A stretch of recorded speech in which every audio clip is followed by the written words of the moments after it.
Hello friends, welcome back to Veni's kitchen vlogs. ఎలా ఉన్నారు? అందరూ బాగున్నారా? నేనైతే చాలా బాగున్నానండి. ముందుగా ఎవరైనా నా ఛానల్ని ఫస్ట్ టైం చూస్తున్నట్టయితే ప్లీజ్ లైక్ చేయండి, షేర్ చేయండి, సబ్స్క్రైబ్ చేసుకోండి. పక్కనున్న బెల్ ఐకాన్ని క్లిక్ చేస్తే నేను పెట్టే వీడియోస్ మీకు నోటిఫికేషన్గా వస్తుంది. సో ఈరోజు వచ్చేసి తమిళనాడు స్టైల్లోని సాంబార్ ఎలా రెడీ చేసుకోవాలో చూసేద్దాము.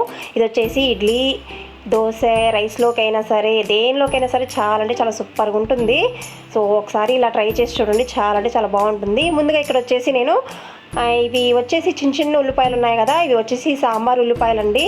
సో ఇవి కొన్ని తీసుకొని పొట్టు తీసుకొని పెట్టేసుకున్నాను.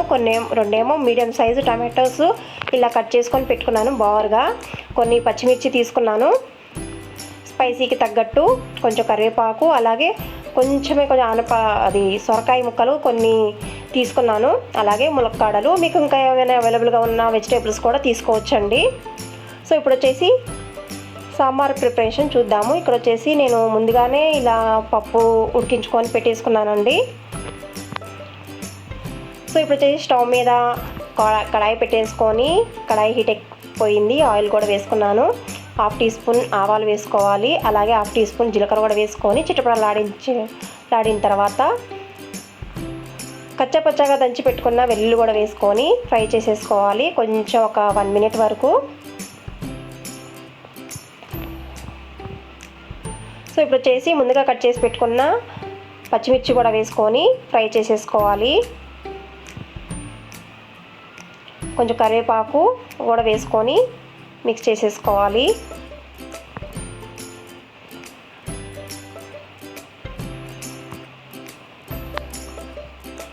సో ఇప్పుడు వచ్చేసి కొన్ని ఎండుమిర్చి కూడా వేసుకుంటున్నానండి, ఓన్లీ ఫ్లేవర్ కోసమే.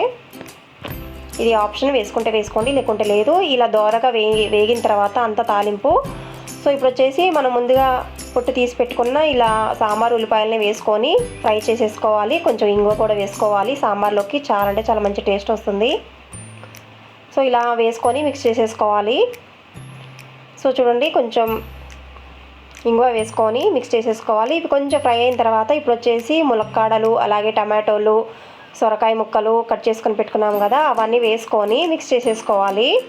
సో మీ దగ్గర ఇంకా క్యారెట్, ముల్లంగి, అలాగే వంకాయలు, ఆలుగడ్డలు ఇంకేమైనా ఉంటే కొంచెం మీరు ఇంకా ఇవి సేమ్ ఇలా వెజిటేబుల్స్ లేకపోయినా సరే వేరే ఏమైనా వేసుకొని అయినా సరే సాంబార్ రెడీ చేసుకోవచ్చు. సో ఇప్పుడు వచ్చేసి మిక్స్ చేసేసుకొని ఒక 5 మినిట్స్ వరకు కుక్ చేసేసుకోవాలి. సో చూడండి, ఆల్మోస్ట్ ఒక 40 to 50% వరకు కుక్ అయిపోయాయి వెజిటేబుల్స్.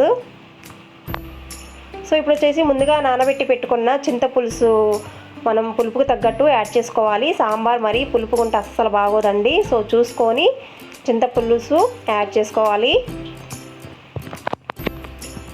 సో యాడ్ చేసుకున్న తర్వాత మనం పులుపు చూసుకొని దాని తగ్గట్టు వాటర్ కూడా యాడ్ చేసుకోవాలి.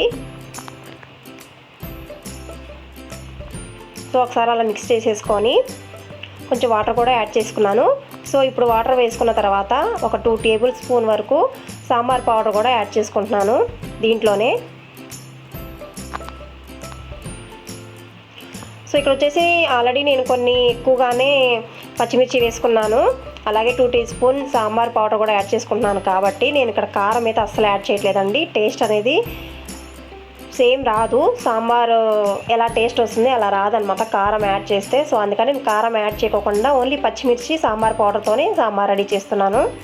సో అవన్నీ మిక్స్ చేసేసుకొని బాయిల్ అయ్యేంత వరకు కుక్ చేసేసుకోవాలి. సో చూడండి, ఇలా కుక్ అవుతున్నప్పుడు మనం ముందుగా బాయిల్ చేసి పెట్టుకున్న కందిపప్పుని యాడ్ చేసుకోవాలి.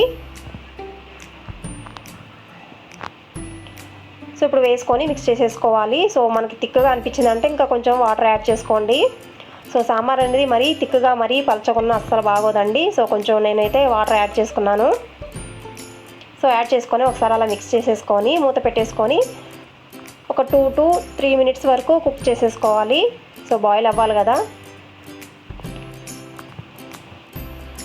సో 3 మినిట్స్ తర్వాత చూడండి, మూత తీసి చూస్తే ఇలా బాయిల్ అవుతుంది. సో ఒకసారి అలా కొంచెం మిక్స్ చేసేసుకోవాలి. అడుగున కొంచెం పప్పు అనేది అడుగున పట్టేసుకుంటుంది కాబట్టి మధ్య మధ్యలోని ఇలా మిక్స్ చేసేసుకుంటూ ఉండాలి. సో ఇలా బాయిల్ అవుతున్నప్పుడు కొంచెం ఒక బెల్లం ముక్క యాడ్ చేసుకొని మళ్ళీ మూత పెట్టేసుకొని కుక్ చేసేసుకోవాలి. సో చూడండి, ఇలా బాయిల్ అవుతున్నప్పుడు సైడ్లో ఉన్న నురగను కూడా అలా కొంచెం మిక్స్ చేసేసుకుంటూ ఒక 2 మినిట్స్ వరకు కుక్ చేసేసుకోవాలి సాంబార్ని.